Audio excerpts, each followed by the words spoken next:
Quel est donc ce regard protestant que nous posons sur l'actualité?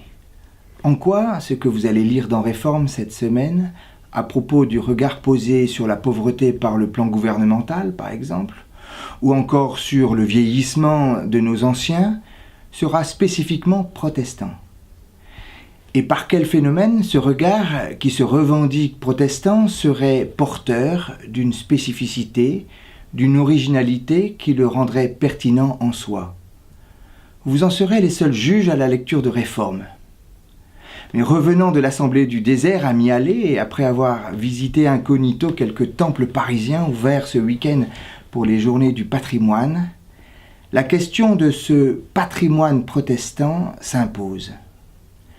Qu'avons-nous reçu de nos pères en héritage? Qu'avons-nous lu dans ces colonnes sous la plume de nos illustres prédécesseurs? Est-ce à dire que notre regard reste douloureusement tourné vers un passé supposé glorieux qui nous tiendrait lieu d'identité et de boussole?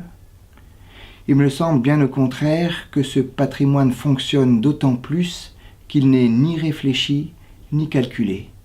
Il structure et il façonne notre manière de voir l'Église et de comprendre le monde. Et de cela nous pouvons être fiers.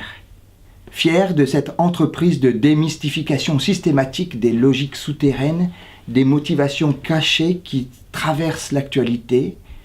Fiers de ce regard sans complaisance de démythologisation des discours ecclésiaux qui met en question toute prétention à enclore la vérité. Et surtout fiers de cette parole assumée, volontaire et enthousiaste, qui choisit de ne pas se laisser fasciner par l'ivraie pour se tourner résolument vers le bon grain, patiemment engrangé comme une grâce. Qui donc mieux que l'apôtre Paul pour décrire ce regard qui se veut protestant? Vous n'avez pas reçu un esprit qui vous rende esclave et qui vous ramène à la peur, dit-il, mais un esprit qui fait de vous des fils adoptifs et par lequel nous crions « Abba, Père ». Cet esprit lui-même atteste à notre esprit que nous sommes enfants de Dieu. Enfants, donc héritiers. Héritiers de Dieu et co-héritiers du Christ. Oui, vraiment, nous sommes fiers de cet héritage reçu de nos pères.